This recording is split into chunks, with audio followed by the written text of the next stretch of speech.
my life is the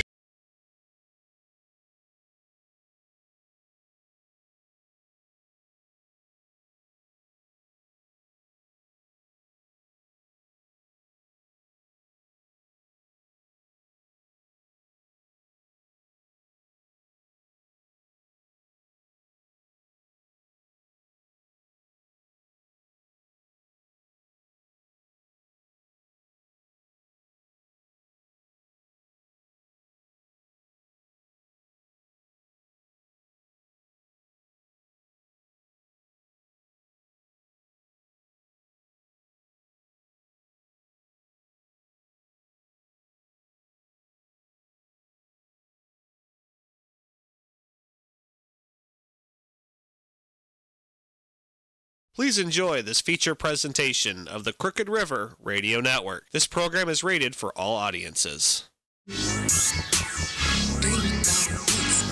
Four guys on sports.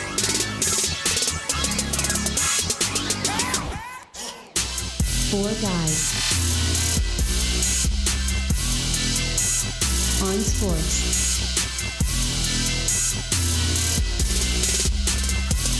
Four guys on sports starts now.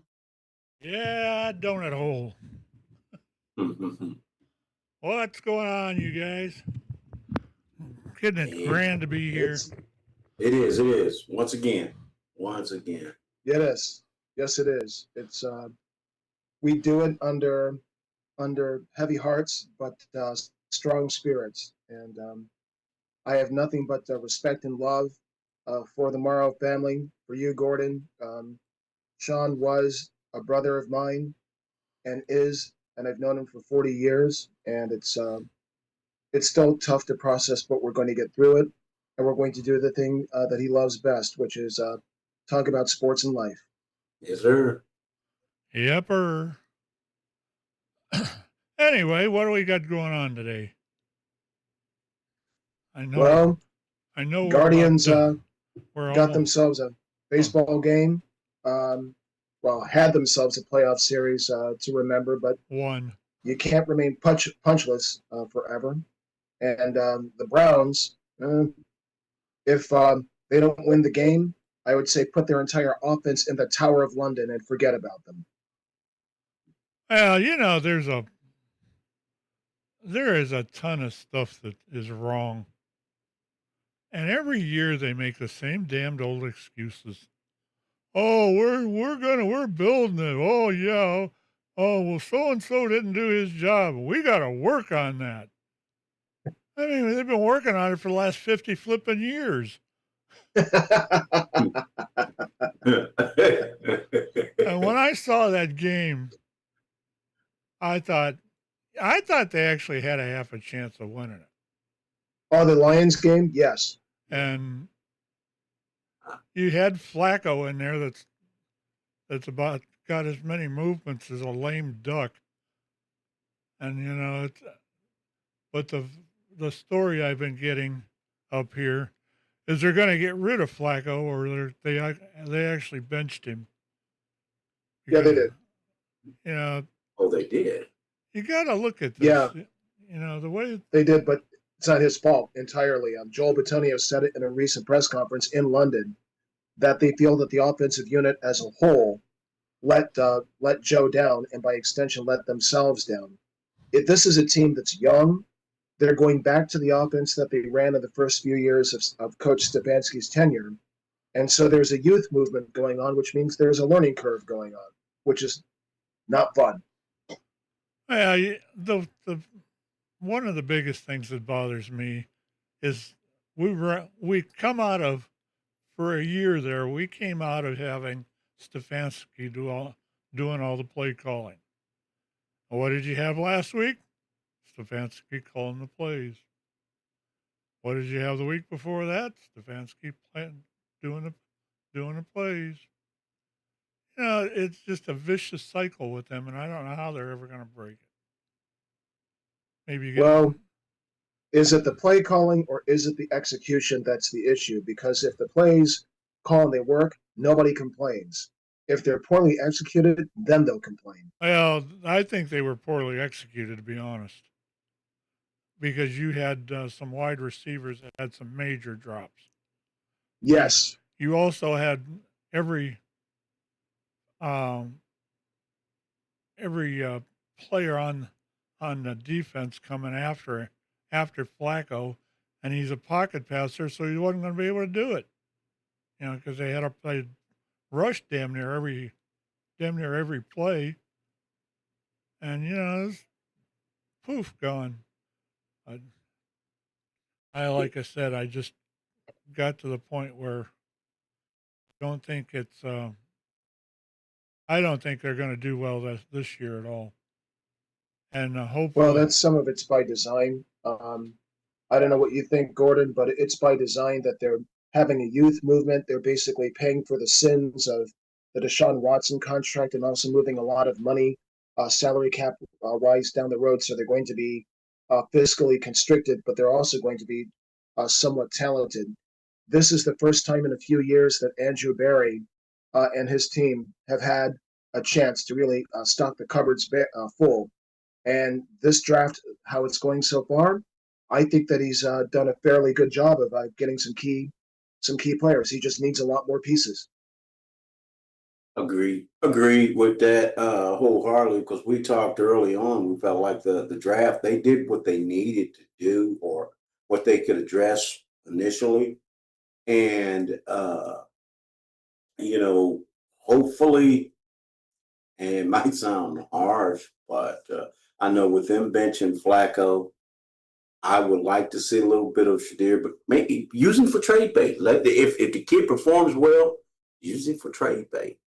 Losing for draft picks, because of this right here. They have some talent. They have some young talent. Right. It's going to Yeah. be learning curves, and then Yep. in the defense of Flacco, when you got guys dropping passes, man, that just doesn't help you. So you sitting back there third and long because these guys are dropping passes, and like you say, Pat, he can't move, so or he doesn't move well. So what's gonna happen? Man, they just pin their ears back and go at it. And then we got turnstile tackles, left and right. Unfortunate what happened to DeWanda Jones with that block in the Packers game, and not only just tearing his knee, but also damaging his hamstring. So he's back to square one for a third year in a row. You've got Jack Conklin coming back from a pretty gnarly elbow injury, but he's pretty much on his way to retirement. So you're going to have vacancy openings for both left and right tackles, but the ones we have in place so far, they're nothing more than matadors. I swear I hear ole whenever they're out there having to deal with pass rushers because they're just turnstiles. And when your quarterback gets hit, pressured, and knocked about, that does affect timing when it comes to throwing passes. You'll see ghosts, everything. So the offense is just nice and discombobulated, except for Quinshawn Judkins and Harold Fanning and others. Yeah. They can run the rock. That's for sure. And that's the thing. You got to be able to, with that type of offense, especially when you have an immobile quarterback, you got to be able to run the ball. Now, do they get away from the run, too quickly, or do they need to run more, to help out the quarterback? I don't know. Well, they're starting a rookie quarterback, and the biggest ally for a rookie quarterback, or any quarterback for that matter, is a powerful running game and at least decent passing downs. So I think that the beneficiary will be Dylan Gabriel going forward in that. And just run the football, not only for Quinshawn, but also for Dylan Sampson and Jerome Ford, as well as Raheem Sanders. So they've got basically a tank brigade of tanks to run on the opposing defensive front seven, and just keep your downs and distances reasonable. It's power football 2.0 in a passing league. Exactly. And if you can do that, though, the advantage to that is you control the clock. If you can run the ball, you control the clock. And quarterback doesn't have to be great. All he has to do is just be middle of the road. How many times have I said that? How many times have I said that exact thing, Gordon? Yeah, you can win a Super Bowl on mediocrity, Yeah, you can. It's been done before. and with them creating this defense like they have, it's when you throw that offense on there, it's just a waste of time, and that's what's ticking me off so much. If you even have just a mediocre offense, it'd be a whole different story. But you got a lame duck throwing a football. You got guys that can't catch a football to save their damn life, and everybody's supposed to be happy with this. Uh, I look if they don't have if they're not at least 9-8 because they're 17. Yeah, if they aren't at least 9-8, you're gonna. I think you're gonna see some major switching around here. I think Stefanski will be gone, and I also think Andrew Berry's going to be with them. Well, I don't know about that because I think before the season began, there was an interview that the owners conducted, and Jimmy basically said that both of these men know the assignment for this year, which is basically to go on a pretend like death march when it comes to the season.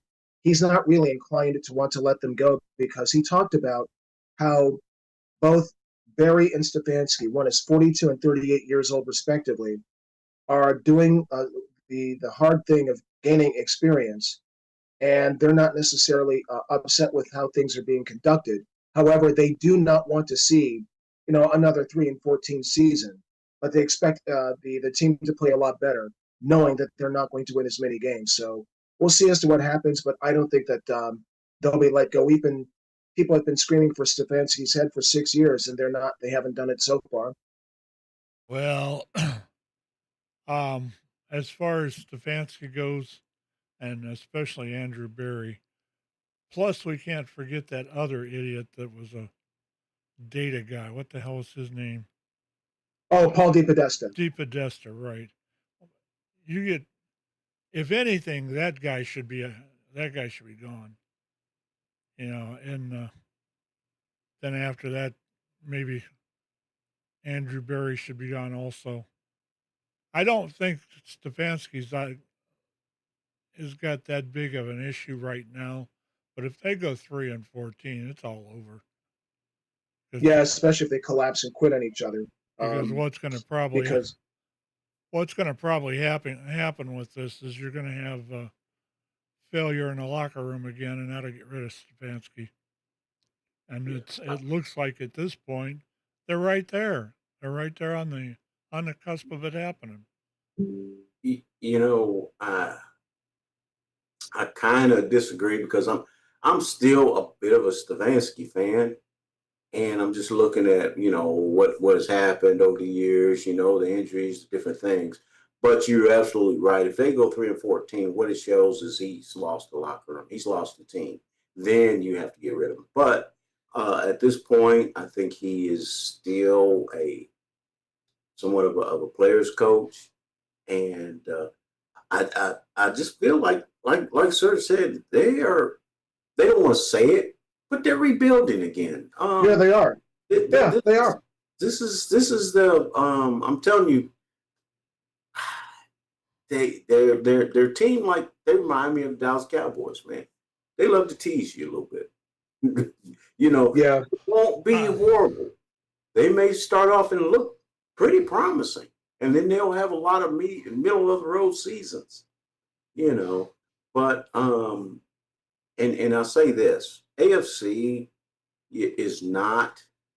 It's tough because NFC is a little bit easier because potentially it's really up for grabs in the NFC as far as you got the Eagles. Yep. And they got some issues this year, but beyond They that, do. who, what I'm saying? Now AFC, you have you got Baltimore, you got KC, you got Buffalo. That's You right. got three teams right there that, come on, You Yeah, just do it. they are. They are. Um, In Kansas City looks vulnerable. I know that they, like the Patriots teams of the recent past, when you think they look vulnerable, all of a sudden they look invincible. But I think that Super Bowl score from last year wasn't necessarily an aberration. I think that Mahomes is missing some very good receivers. Kelsey's getting older. Their defense is getting older, even though it's tough. They need some new playmakers, and Andy Reid can only, do so much. The Eagles are the new bully boys of the NFL. They basically demoralize a defensive line with that tush push, and it's funny that NFL owners tried to find a way to outlaw it, and instead of outlawing it, find a way to stop it. It's just, they're just upset that they can't stop what is essentially a rugby scrum. And I recently saw some rugby players playing in D.C. down on the National Mall, and that tush push reminds me a lot of a rugby scrum. It can be hard to stop, very difficult to stop. So it's there's a new power in the NFL.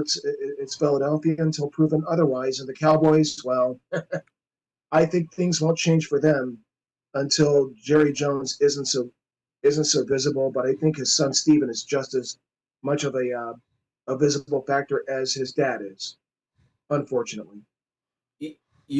with that and the Cowboys, and I'll say this, I think, the Micah Parsons trade Yeah, is going to help them for next year. It really is because a couple things that have happened. First off, they're better against the run now, and they can also run the ball. And if you look at that tie, although it wound up in a tie, that game there, my goodness, that was and Dak Prescott. We've never said that Dak Prescott was a bad player, a bad quarterback. I always right. thought he was pretty good, but and look at what he did without CD. And Pickens stepped up. He really did. But in Top that, top the, flight defenders don't come available on the trade block very often. And that's just an admission by Mr. Jones that you spent too much money and did not necessarily have any money for him. right, Or I don't know what else is going on, but yeah, it was a shocker that Parsons got traded. yeah. And don't get me wrong, Parsons is one of the flaws to his game. If you watch him, man, he gets sacks third and long, and the difference between him and Watt and some of these Myles Garrett and these elite type pass rushers is that those guys have a little more brute strength. He's very fast and very athletic, and I Yeah, think that's his thing. So, with that being said, it doesn't make him great against the run when he's got these big boys coming at him, the linemen and the running backs. If you look, now he may lead the team in sacks and in yeah, some categories, but tackles for losses, he did not. you know, yeah. so it Miles, wasn't great against the run. yeah. For Miles, he's good against the run. Um, does do a lot when it comes to tackles for losses. He's become literally unblockable. Look at that Packers game. 3 offensive linemen to guard 1 man, and the rest of that defensive line, 8. And that's likely going to be the case for this season. Their defensive line is arguably the scariest in football right now because it's not just about Myles Garrett. I agree. I agree. And the thing about it is this, and that's, I was telling Pat and the guys last week that how there's a guy, a co-worker of mine, who is a devout cheesehead. If you cut him, he's gonna bleed green. But anyway, he was going on vacation, and he knows me. He knows my history and everything. So he looks at me and says, man, when I come back from vacation, we're going to be 4-0. We have the Browns and the Cowboys. And he was cutting up. Oh man, he was really trying to slice me up. And I just looked at him and said, you know what? Cowboys, okay. I believe you guys will get that. My expectations for the Cowboys aren't very high this year. I said, but that Browns game, I'm gonna tell you like this: that team has a defense. Don't be surprised if they sneak up and bite you, and as they did. So with that being said, man, if they can, if Cleveland can just get something going on that offense, man, all they got to do is be middle of the road, because that defense is something else. It is. It is. They may not win a lot of games, but they'll be a tough out. Yeah. And they'll beat up the opposition. Even if the opposition scores a little bit more points than them, they will leave that field feeling sore as hell. Yeah. Both in pride and physical soreness. Yeah. So we got mauled by these guys. Oh yeah. But still, man, with that being said, like I say, man, your offense has to just do enough. And with them going with the rookie quarterback, let's see what happens. But I see them winning 7 or 8 games. I have to look at the schedule again, but I see them winning 7 to 8 games.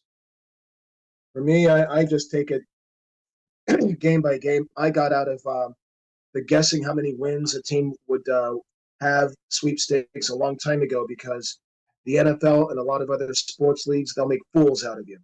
Injuries, inconsistencies, and everything. But yeah, they're going to be a tough out. Yeah. And I think they'll play better than people think. Right now, the offense is discombobulated, but it's youth, inexperienced, underachieving players. Jerry Jeudy, instead of getting upset with reporters asking about why you're not necessarily catching passes, the only thing he needs to do is catch the bloody football. That's it. And I think that after and all that goes away like that, I think he'll play better. I think he'll play better. I think he's got to be, because you have to, if you're competitive, you know and these guys are. You got to be mad at yourself. And he is mad at himself. That in the interviews, that's self-evident. Yeah. And I think what happens is usually after a game like that, they catch balls. We watched that with CD. He dropped balls that he normally he went out there and caught balls. Now, unfortunately, that high ankle sprain, that was man, it could have been a lot worse. Yeah, that sucks. And you can't run, you can't walk very well when your wheels are just messed up. Yeah. So yeah. But you have to still catch that ball. And there's the nothing ball. wrong with Jerry. The other receivers, they're still learning how to run routes and get open. Isaiah Bond, definitely. I'm sure you've seen him at the University of Texas. The kid's a burner. He does have good hands. It's just a matter of figuring out the route tree and how to bait these DBs, and he'll get a lot more open than people realize as time goes by. Knock on wood for him staying healthy. All of them in the receiving corps. But you know what, Isaiah, and these guys, one of the things that they have to learn is, okay, granted, you play at a school like Texas, and you go up against some really good competition, but that competition only gets stronger when you get to the NFL. That's true. So, like you said, it's learning to be. Sometimes you got to be more physical. You got to watch how the game is called as well. Sometimes a game is called a certain way will allow you to be more physical, and and then knowing that, okay, maybe I got to divert off this route, and I just got to go find, if they're playing zone, I got to be smart enough to know where the spots in the zone are, where to catch the ball, So, and I think we're going to see some of that, because first off, they're going to have to respect the run there. They're going to have to respect the run in Cleveland. Yeah, because Quinshawn is proving to be a factor. You know what I don't want to see, Gordon and Pat? I don't want to see wide receivers giving up on routes, not winning contested ball opportunities, and then turning around looking for a flag. Man. I mean, I remember that one play in Detroit where that ball get picked off by that number 4, when he basically jumped over Jerry Jeudy. Both were on the ground, And what did Jerry do? Turn around, try to look for, a flag. It's like, dude, you should have either tipped that ball, done something instead of just letting the DB Yes. pick off the pass, and you turn Yes. around looking for a Yes. flag. Yes, That's just sometimes you have lazy. to play defensive back. Yeah. You become the DB. And, the thing with that is this. It almost reminds me of the NBA, guys looking for a foul on every play. Come on, man. That's right. Especially when they drive to the basket, they get hacked, and they instantly turn around. Why aren't you calling that? Well, they may have called it, but I don't know. It's like, you got to play through that. Sometimes refs get tired of you whining and he swallows his whistle. I mean, you just, because they don't want you to ref the game. You play the game. You let me do my job. Indeed. And in that, also knowing this in sports, man, it's these are split second decisions, and in refereeing, these sports at that high level is not the easiest job in the world. These guys are so strong and fast, and things happen so quick. I tried doing some high school basketball, and this was at the time when the Dallas area had, we had between about 3 years there, we had 5 or 6 kids out of District 10-4A go to the NBA, and I'm trying to referee a scrimmage, and I couldn't keep up, man. Yeah, they're moving. Yes. So when it gets to that level, I listen to Nate when he's on here, and you're looking at it on TV, and you can go back and look at things and see things, and they show these different camera angles, and then yes, it's obvious this call should have been this, or it should have been that, or they didn't do. But in the game, so with the referee, and I got to defend him a little bit. The fact that these guys are human, and they're not going, just like players don't always make play, referees don't always make the right call. Yeah, that's true. It's very true. But these Browns receivers, or NFL receivers in general, to me, it's like, help your quarterback, help your offense, help yourselves. Yes. You could be within reason more aggressive with fighting for the ball if it's a contested ball situation, instead of looking for the refs to always bail you out. If they see it, they'll call it evidently clear. So, All right. so Pat, what's next on the agenda? I wanted to make a couple of comments here. Number one, we talked about some of the trades that were going on and trade bait and stuff like that. Well, I know of one that I've been reading a lot of situations and rumors, I guess is about the best way to play that. I have heard through the grapevine that Cincinnati's looking for a quarterback, and they're talking about wanting Shedeur Sanders. I was hoping you guys would talk about that. And just a little bit. I don't know how true it is, but I haven't seen anything anything that says positive. But I thought that when they came to the when a player come into the NFL, I thought they had to play their rookie contract out with whoever they go to. But I would hate to see Cleveland. Cincinnati would be the worst one you could send anybody to, just because of the fact you play them twice, and especially if you pissed them off like Shedeur seems to be. He'd wreck us 2 or 3 games or two times a year. And I don't think that. Well, he's. Go ahead. Yeah, for Shedeur. One, the Bengals really don't like dealing with the Browns. I mean, that goes back to Paul Brown. That doesn't mean that they haven't made any trades and things like that, but generally they don't want to reach out to Cleveland for even a handshake. And as far as Shedeur is concerned, Shador would be better served keeping his head down, still learning his craft, which is what he's been doing the entire time, Yeah. but not necessarily being such a media magnet, even though the media won't necessarily stop talking about it. It's, he was a fifth round pick for a reason. The man has a lot to learn. He would drift back into the pocket, take a lot of unnecessary sacks, looking to play hero ball, and he's still got a lot to learn about how to process defenses at the NFL level. But he's got the work ethic and the want to do it, and I think that'll be to his benefit in the long run. He might get some playing time this season, but it'll be later in the season if he gets on the field. I'm waiting to see what's going to happen tomorrow morning because we're in London and who are they playing against? Is it the Packers are playing? I don't know. No, they're playing the Vikings. The Vikings. I know it was one of those northern teams. I don't know. To be honest about it, I think I'd have to take the other team. You know, that's not good. That's pick knowledge, I guess you could call it. But the other thing that I want to talk about is them damn Cowboys the other night. Yeah.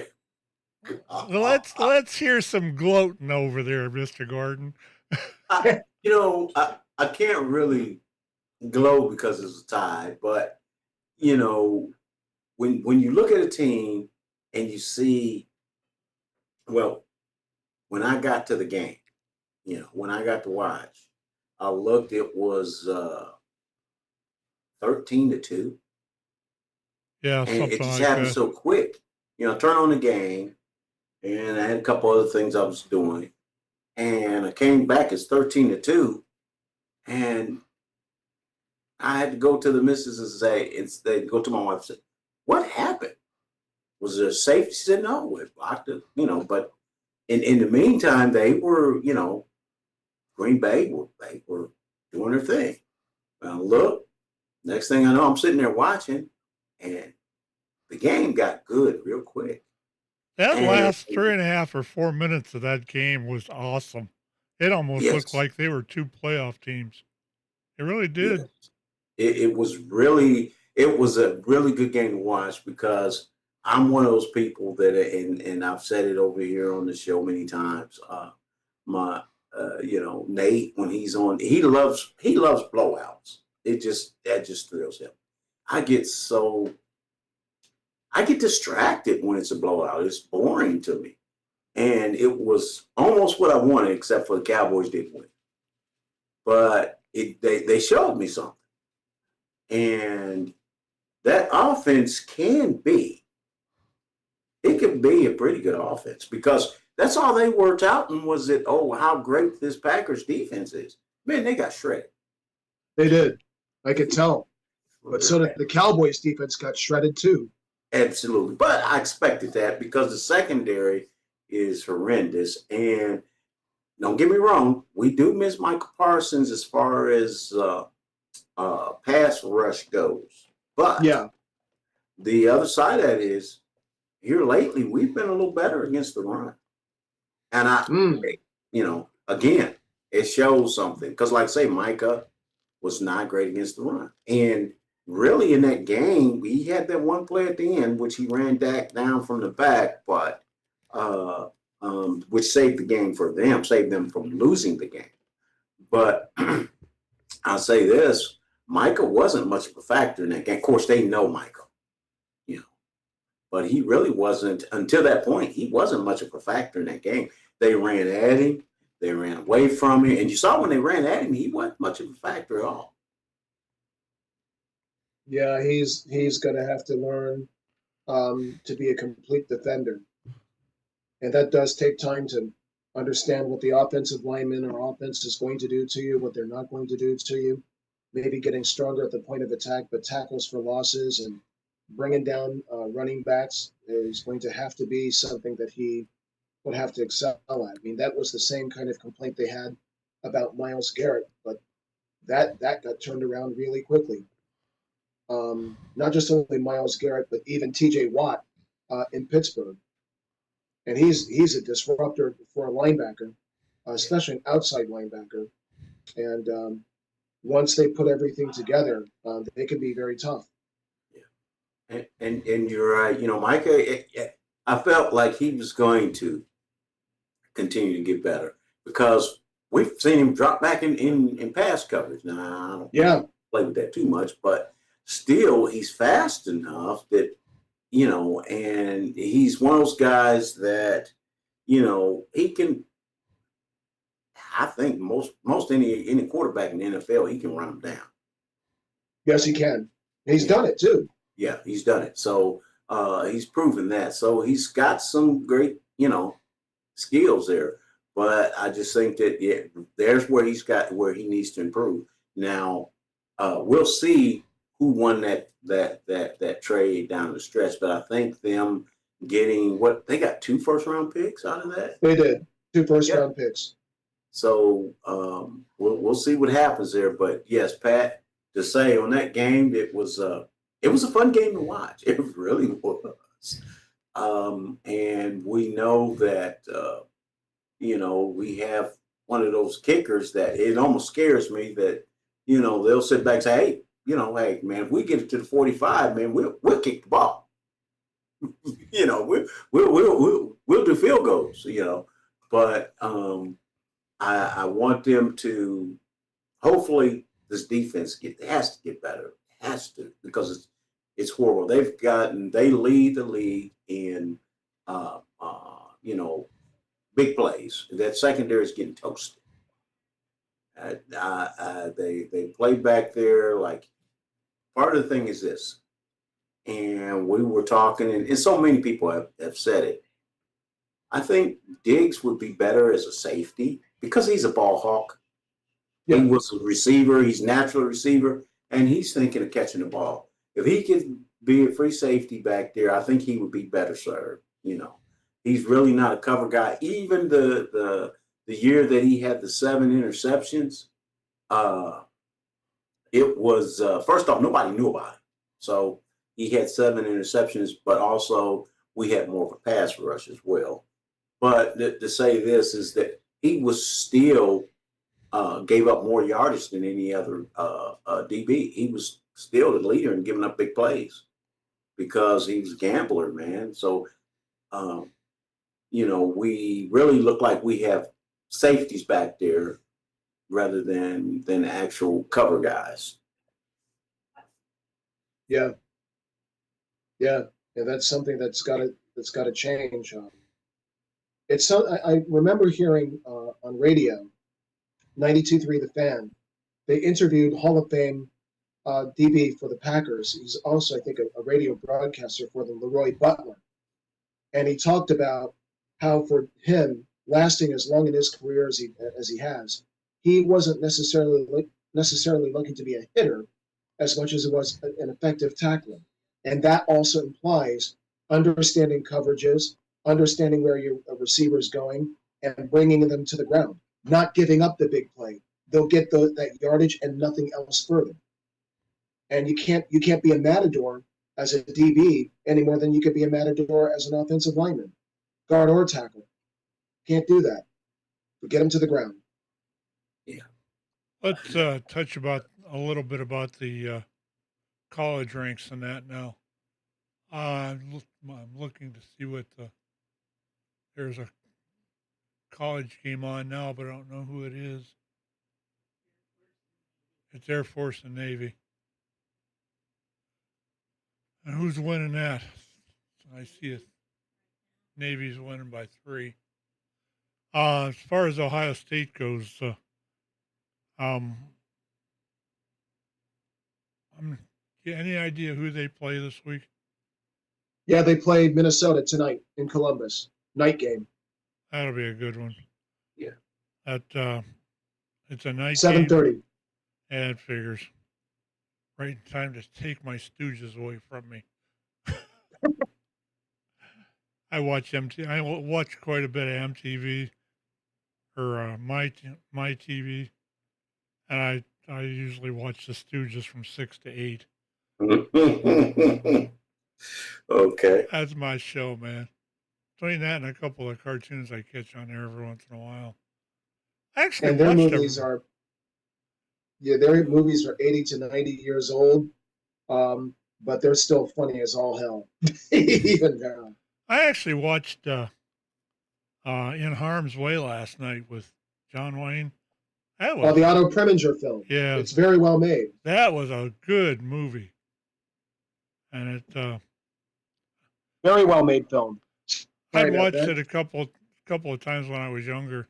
I still think the one that surprises me the most, looking at it from the eyes of a 12-year-old, and then looking at it through the same eyes of a 71-year-old. It tends to make you wonder what this growing up stuff's all about. They had I don't know if you guys ever saw it or not. There's a movie that was produced in 1954 called The Cane Mutiny, Yes, and it Humphrey Bogart. yeah, Bogart, and actually had that Fred McMurray in it. It was a good flick, And Van Johnson. yeah, and I sat and watched that a couple weeks ago, but I'd wanted to see In Harm's Way, so I rented it, and it was pretty good. I had a good time with it. I think the next one's going to be Tora Tora Tora or 30 Seconds Yes. Over Tokyo. I want to see both of them. Then I think somewhere down the road, I'd like to watch Patton. Well, that's I always liked right that up my movie. alley, Pat. My father, who's passed on now for a long time, was a World War II veteran. Yeah, So it's like living with a living history in your house. And I still watch a lot of World War II era films. I even have a book about World War II, at least from FDR's perspective, called The Mantle of Command, which came out more than a decade ago, written by Nigel Hampton, just about the FDR's time as president in the early part of the war, 1941 and 1942, and just everything that he had to deal with. And but yeah, those films they're very well made, and they hold up well. My stepfather and my deceased deceased father-in-law had they both served under Patton out or down in the one served in Patton, one went to the Philippines, which was my stepfather, and he wouldn't talk too much about it, but when it came down to it, if you cornered him about something in particular, he would he used to talk about he was on a ship and he was on a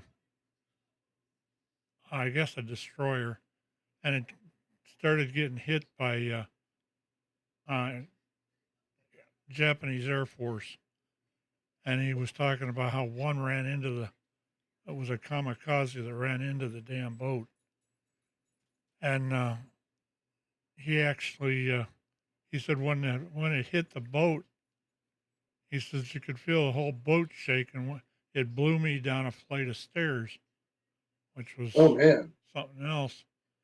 And he, like I said, he wouldn't talk too much about it because I think he wanted that out of his mind because it was so horrible.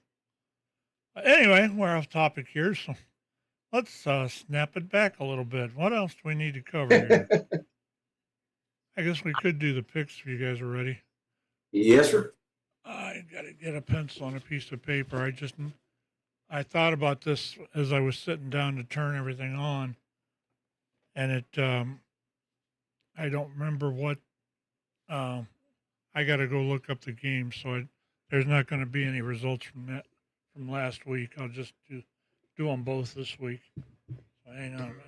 I gotta get over here and get a. pay no attention to the man behind the curtain. The great Oz is reaching for a bologna sandwich. Very good. Did you say odds or odds? The great Oz.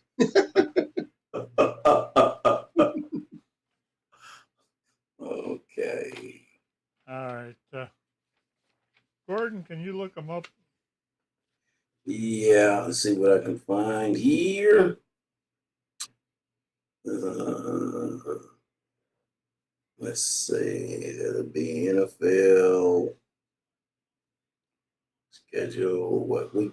What are we in? Week 5? Yeah, 5. Week 5, yeah.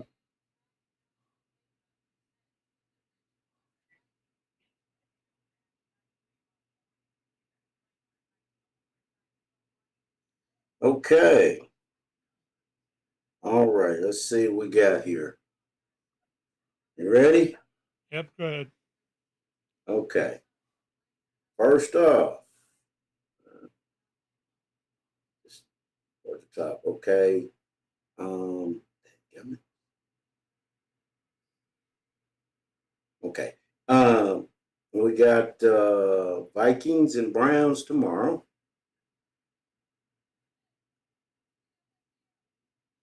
Okay, hold on. And now that we're going, so which quarterback is starting? For the Browns, it'll be Dylan Gabriel, and for the Vikings, it'll be yours truly, Carson Wentz. I'm gonna be a rebel, and I'm going with the Browns because they're playing in London, right? Yeah. They are. I'm going with the Browns. Although this could be to my detriment, but I think first and foremost, I'm gonna say this: that defense is gonna be off the chain, and I think, and I'm making another prediction. Judy is gonna have a good game because that dude gonna be mad as hell, man. Anything get in his zip code, he taking it.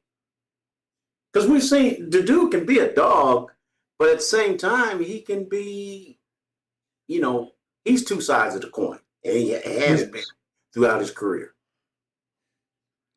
He is. Yeah. And at one time, didn't he play for Minnesota? Jerry Judy? No. Yeah. Who did he play for? Denver. Denver. Okay, yeah. I remember when Denver came in. I remember what he did to the Cowboys one year. He looked like the greatest thing since Jerry Rice. Okay, Serge, it's up to you. Okay. Well, for me, I think this is going to be a game of which side of the trenches are going to control the line of scrimmage, and also how does the young fella, Mr. Gabriel, that is, handles himself, knowing that Brian Flores is going to throw him all sorts of different looks to flummox him and flummox the offense as a whole. I think it'll be a close ball game, and I think I'll pick the Browns in an upset. Very close. We're talking maybe 17-13. Yeah. I agree with you, and I think that's what it's going to be. I think it's going to be something like that, and it'll definitely be an upset because nobody's picking the Browns to win this. Come on, man.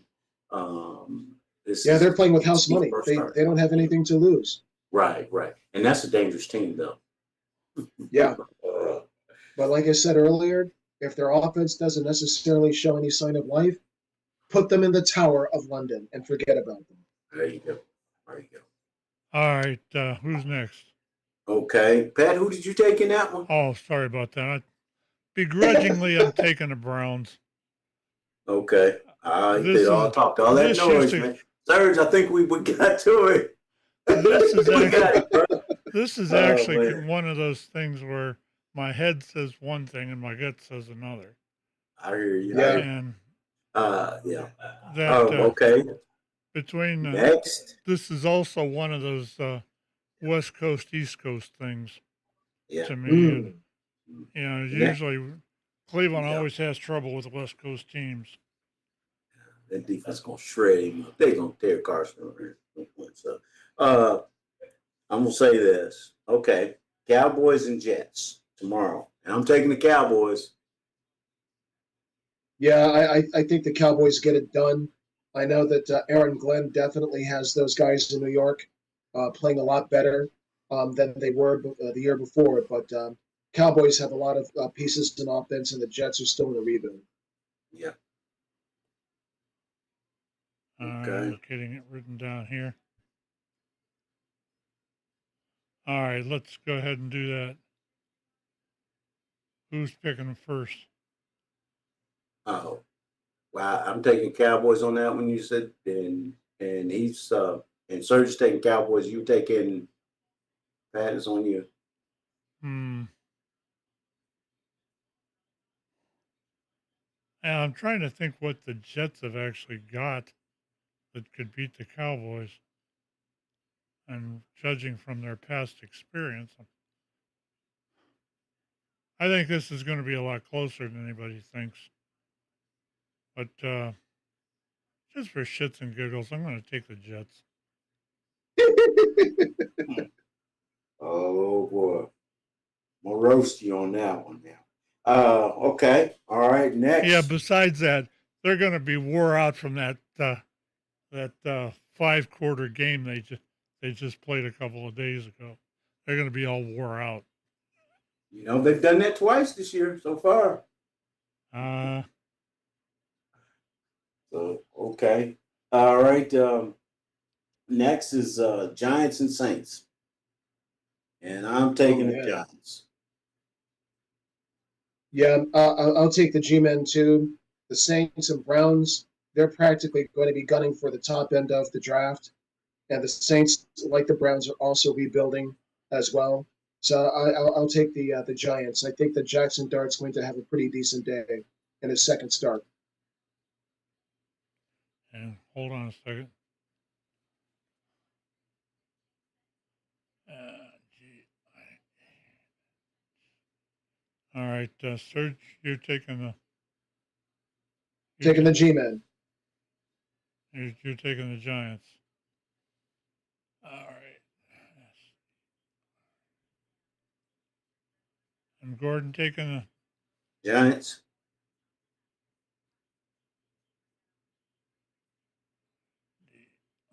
Okay, we got that. Oh, what the hell? Might as well go with the flow here. I'll take the. I'll take the Giants also. I figured that one was going to be unanimous. Um, okay, all right. Next, Raiders and Colts. Ooh, interesting. Is it out in Las Vegas or is it in Indianapolis? Let's see.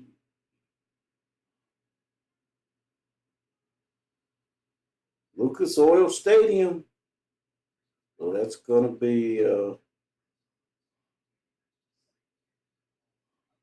that's is that that's in Indianapolis. Yes. So I'm taking the Colts.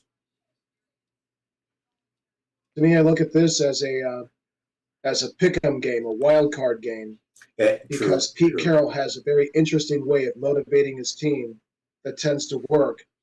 But it's awfully hard to pick against the Colts with Daniel Jones, who's now Danny Dimes once again, Yeah, and Shane Steichen must have helped him right that ship. So yeah. it's going to be a toss up for me between those two teams. So who you Because I taking? know that the Raiders have Ashton Genty and company, but we'll see. So who you taking, Serge? Um, I did say it's a pick 'em, but I'll say that the Colts win in a very close game at home. Okay, got you for this. The Colts. Um, Okay. This is another one that's gonna. I think it's gonna be a lot closer than I think. Yeah. I think this is probably going to be a 3-point game either way. Oh man! And Uh, they are at home. Yeah, Colts are at home. Okay. yeah, Yeah, I'm going to have to take them. The whole. Well, if you look at it as being a 3-point spread, and the Colts are at home, there's 3 points. So I kind of think this is going to tie or go the Colts' ways. Let's do yeah. that. Okay, got that. Next. Okay. All right. Next, we got Dolphins and Panthers. And they're playing in Miami, looks like here. That to me is going to be a Dolphin and Panther.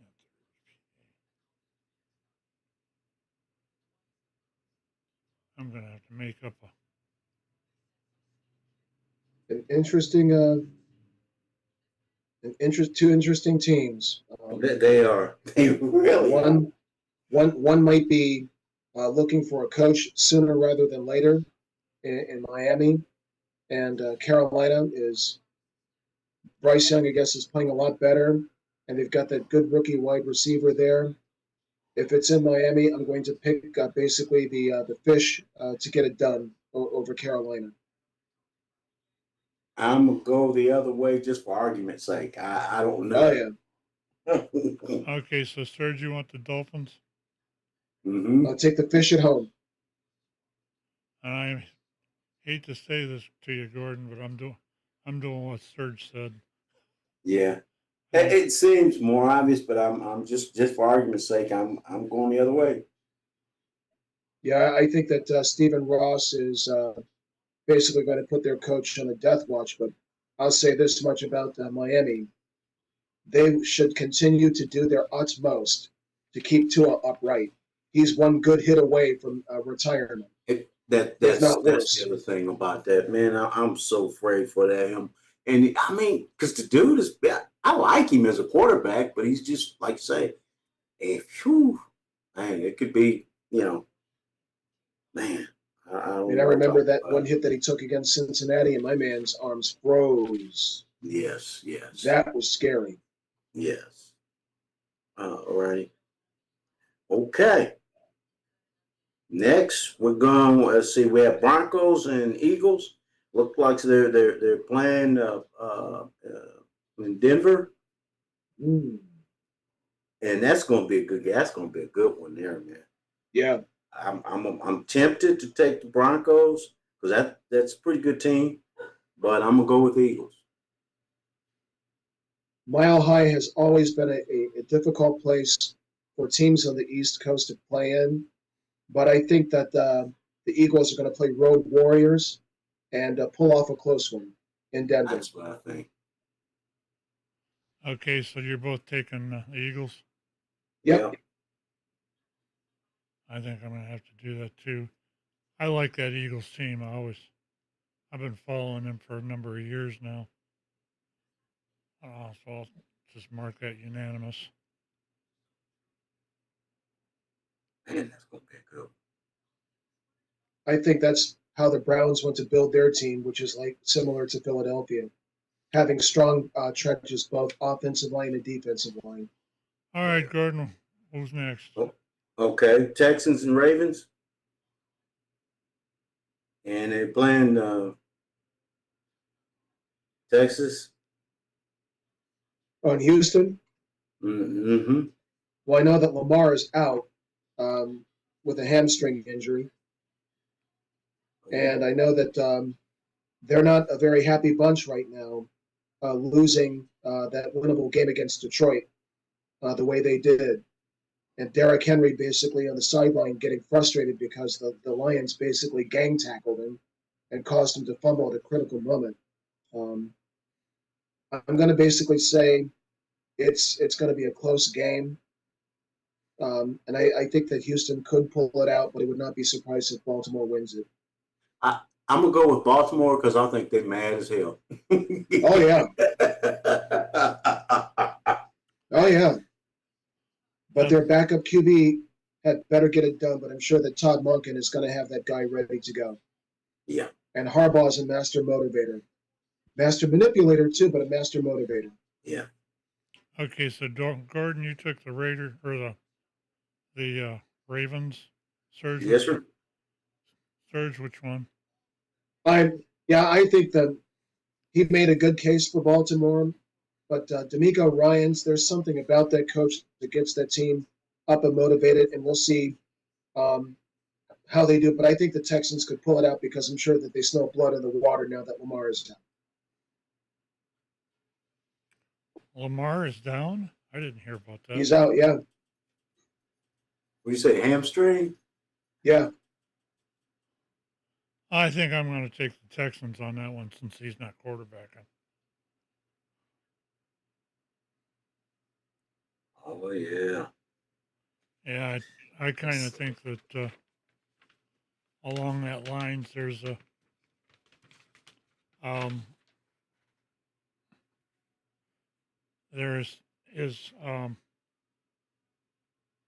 number one, they're working with the second string quarterback, and that could be an issue. So I think I'm going to take the Texans. All right, who's next? Okay. Titans and Cardinals. Oh boy. And I'm gonna go with the Cardinals. Yeah, I'm going to pick the Cardinals too because I know that Cam Ward is going through growing pains, but you can't necessarily be having a quarterback go in front of the media and just dropping all sorts of curse words because you're just upset that things aren't going your way. I know that Coach Callahan has to help get him right, and the Titans are rebuilding as well, so I'm going to pick Arizona. Yeah. Oh, so you want the Cardinals? Yeah. Yep. Okay. 2 for the Cardinals. We'll make it 3. All right. Can't wait for this next one. Yeah. Okay. Next, Buccaneers and Seahawks. Oh man. And I'm going with my boy Baker. Is it in Tampa or in Seattle? It is in Tampa. Yeah, they're playing very well. Don't know as much about the Seahawks as I would like, but Baker's definitely got a second wind in his career. So I'm not going to count against Tampa Bay and Tampa. Yeah. And you know what I say this about, of course, they lost a tough one against Philly. Yeah. And for the most part, I mean, he had to take chances down at the end, and so he throws a pick that everybody knew where he was throwing the ball. You know, it is what it is. You got to take a chance. So I don't. That's really the thing about him, which is he's going to have obviously a very good career, but he's going to throw a pick at the most inopportune moment that would cost a team the game. Yeah. But Too much of a gamble. Yeah. In a situation, what do? You know, you got to take that chance now. Your back is against the wall. So, but yeah, I'm becoming a Baker fan. This version of because it Baker, didn't work in all Cleveland. I'm going to say, Gordon, is Baker is still Baker. If he can find a place to screw it up at the very end so they lose, he'll do it. But at the same time, this Baker, yeah, at the same time, I mean, your back is against the wall. Got to throw it at that point. well, this version of Baker Mayfield is much more relatable than he was in Cleveland. Even he admitted in a podcast that how things went down between him and the Browns was inevitable. He did not want to come back, and he wasn't necessarily the quarterback that he should have been. He had to go elsewhere in order to find himself, and then to find out that he was having troubles with his family and troubles with his marriage, and he had to practically press a personal, professional, and reset button. Yeah. So, and you know what? I say this because we had a discussion way back with him, and one of the things we said about him, he needs to grow up, and I think he has. And he would have never, ever reached the maturity level with the Browns. That's all there was to that. Yeah. No, he wasn't going to do it. It was time for him to leave. It really was. So, okay. It was. Moving on. Lions and Bengals. Hang on a second. Serge, what did you take? Tampa? Yeah, I took Tampa. Take Seahawks, Pat. I know you don't like Baker. I did. I'll take Seattle. All right, what's the next one? Nate. Okay. All right. Detroit. Well, Lions and Bengals. I think the Lions get it done, and they'll continue the good times.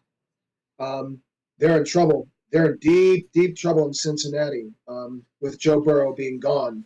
Yes. And they're their backup QB who looked pretty decent when he had the spot start for Joe. Apparently isn't necessarily looking so decent this year.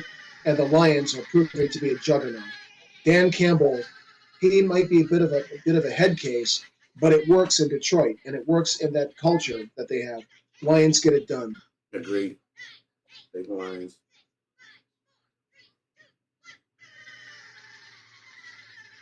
So I take it nobody's taking the Bengals. Yeah. Everybody's circling them as a W now on their schedule. Until Burrow returns. But Until their Burrow defense returns. is problematic anyway, so it might not even matter the heroics he may engage in when he comes back. Yeah. As far as that Bengals team, there has been an issue with them since about the day they got Burrow. They don't give him any protection. They've tried No, they don't. They've tried adjusting this and adjusting that, and putting the drafting to try to give him more protection, and it ain't never worked. Yeah. So are we all three taking Detroit? Yeah, I'm taking Detroit. Yeah. Okay, who's next? Commanders and Chargers. Now, is the quarterback out with the Commanders? No, Jaden Daniels, I think he's going to be playing in this game on Sunday. I saw it pop across the Chiron a couple of days ago, so he'll be back for Okay. this game. Okay. That's going to be I'm taking the Commanders. I think it's going to be a good game, though. it's going to be a tough one because they're going up against another master manipulator and master motivator in Jim Harbaugh, and he's basically riding the ship out in Los Angeles with the Chargers. So I could see the Chargers getting it done, but it'll be a close game. Okay. So you think the Chargers are going to win, Serge? Yes, close game though. Yeah. I got the Commanders.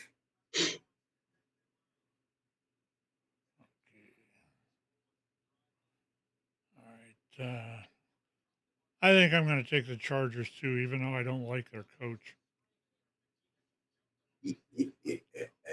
He's always had that whole Harbaugh family really has it out for Ohio.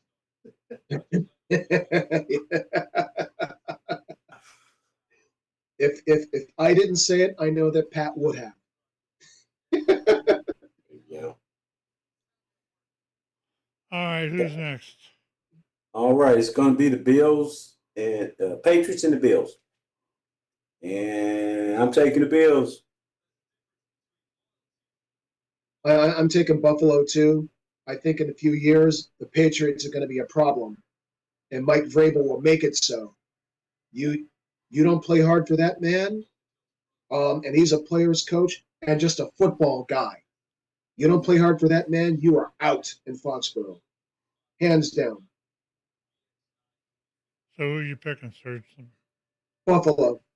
Okay, we're all three going for that then. Sure. I think the Patriots still have too many problems, and it's gonna kill their games until they get their act together. So it's all three of us. Yes, sir. Okay, next. Chiefs and Jaguars, and I'm taking the Chiefs. Yeah, I think this is going to be a get-right game for Kansas City.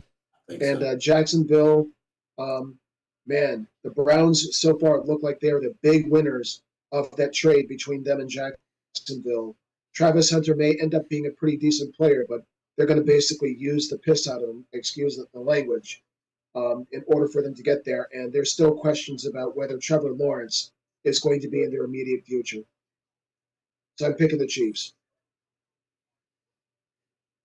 Okay, you're taking the Chiefs. Yeah, yep. And that was that's the Monday night game. Okay, Okay. Gordon, who are you taking? And the Thursday night game, the last one here, uh, Eagles and Giants. And I think it's pretty much we're all taking the Eagles. Who did you? Yeah, I think Who did you? I think Philly gets it done. Jackson Dart is going to find that defense in Philadelphia is going to be a problem for him. But again, it'll be a learning curve for him. But Philadelphia is just they're the Death Star of the NFL right about now. Okay, that was the Eagles and who? Yep. Giants. Yeah. That was the Thursday night game. Shelf in there in the garage. All right. There's things of shipping tape. As far as the last, the Chiefs and the Jaguars, who did you take, Gordon? Chiefs. I think that was everyone. I think it's unanimous Chiefs on that one. Yep, it's their get right game. All right, and the Eagles, we had everybody's taken the Eagles, right? Yep. Okay, that's it. Pittsburgh must be on a bye week then, huh? Yep. Yep. Who's on bye week? Who? Oh, The Stillers. All right. All right. The Gordon. Stillers. All right, Gordon. I'll make you happy. Gotta do it. Pittsburgh sucks. Pittsburgh sucks. Pittsburgh sucks. Pittsburgh sucks. And just Take for, that, Yinzerland. and just for we had missed that. We'd gone the whole show with that. Pittsburgh sucks. Pittsburgh sucks. Pittsburgh sucks. Pittsburgh sucks. Them in Chief Ayahuasca. And do you know why Pittsburgh sucks? Because They don't know what the fuck they're doing. You know, you might be able to say, unfortunately, you might be able to say that last part about two other teams that we both like. nah. Yeah. You know what But though? I'm gonna they say got Chief Ayahuasca as a quarterback. That's what I'll call Aaron Rodgers. just there you go. There you go. Just to say this though, into the show. You know, it's funny. I just has nothing to do with sports, but come on, man. They call the generals fat. Oh. And our commander in chief is what? Well, you know, he's 6'2" and only 225 pounds. Kind of like I'm 5'10" and 117 pounds myself. I think they must have lost about 100 pounds somewhere. Yeah, come on, man. That man. Okay, Serge, let that laugh out. I see you hold it in. That man is a biscuit shy at 285, man. Oh, the president? Yeah, he's Wally Walrus with a bad hairdo. Yeah. There's no doubt about that. Yeah, But Pete Hexa, that man, I know of a person. I'm going to get a hold of him. He works in DOD right now, and he told me that they are not digging that man in the Pentagon at all. I won't even call it the Department of War. This isn't 1940. This is 2025. I couldn't. That old boy got up there and said that, Pete, whatever. I'm like, he said, what? Yeah. And the first thing I thought about is, okay, look at our commander in chief. Well, I hate to say this, but I don't want to put politics on this show. Yeah, I agree. Fair enough. We can More talk than about fair that enough. off mic. I'll record it for everybody. Sonia, it's good to see you, and my heart again goes out to you for your loss. Thank you, my brother. Just so you all know, Serge got kind of adopted as my baby brother, both he and Ryan. And I told them there wasn't nothing they could do about it. So they're my Melanie baby told me brother. the same thing. Oh. I've known that from Mel and Justine for more than 2+ decades. So, yep. So this is my extended family. Love you guys. Love you At some too. point, I do plan on getting up to Maryland, and when I get up that way, I'm gonna give you a call, right? So we got to go out and have brunch or lunch or something. Consider it done. In fact, Absolutely, later absolutely. to- Because I will be up there as well at some point because Okay. hey, he Yeah, lives our in where I brother, told you yeah, about. our actual biological, our brother from our actual mother, not like our brother from our. Oh yeah. But he lives up there, so Yep. definitely get up there, and we will definitely be contacting you, Mr. Man. That was my Mr. nickname for. Yep, that was my nickname for Sean. So he was Mr. Man. So I guess you get to be Mr. Man too. So Mr. recently turned 51 years old, man. That's Oh, so right you're here. young. 51. That's young. Shit, Yeah. you guys are all If you're old enough to be youngsters. somebody's grandfather, You old enough to have kids in college, you ain't young anymore. ain't damn near Yeah, ain't you're yo- young. you Yeah, damn, listen to it, Pat. What did Pat say? Go ahead, say you it. damn near ain't old enough to blow your nose yet at 51.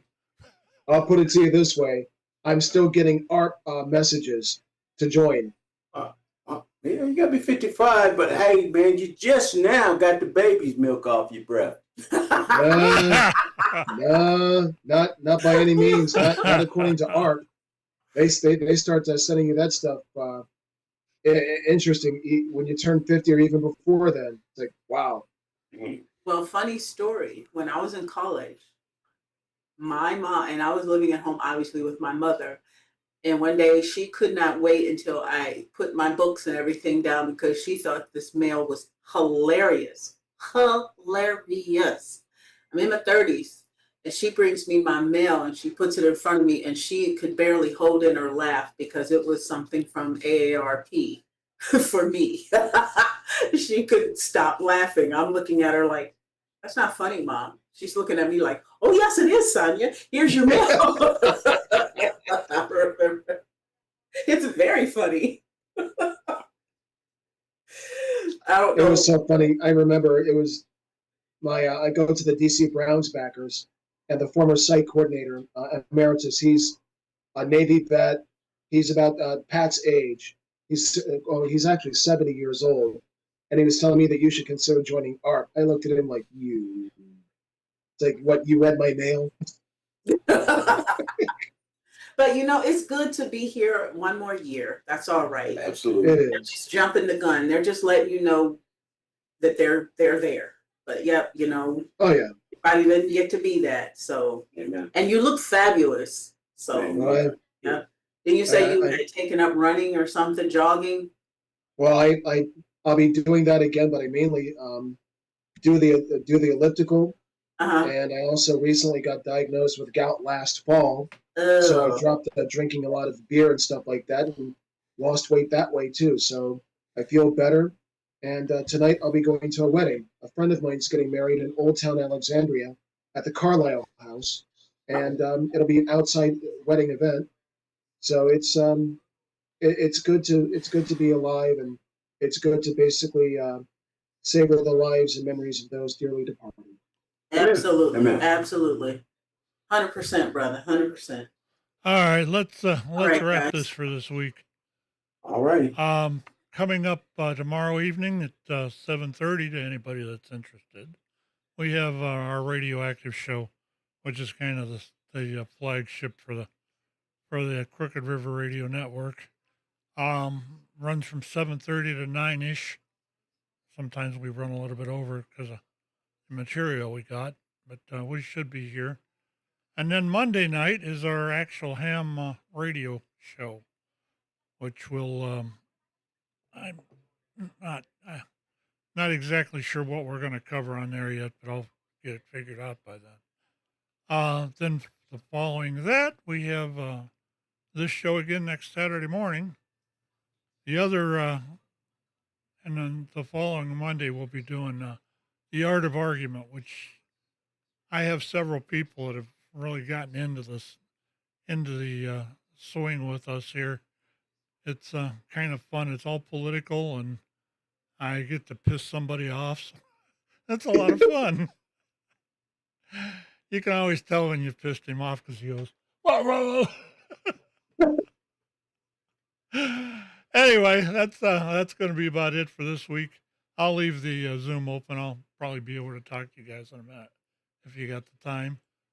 Otherwise, we will go ahead and leave things. Serge, thanks for stepping in for us there, bud. Yes. Yeah, You're pleasure. quite welcome. Wasn't able to get to it last week because I was in the DMV getting my driver's license renewed. A long saga for that one. All righty. All right. You have a good night and have a nice weekend. We'll talk later on. 7-3, y'all. Bye, everybody. Absolutely. Take care. I got to get off this phone here and let her charge before I get out of here for the wedding. Have fun. I will do so. Much love to everybody.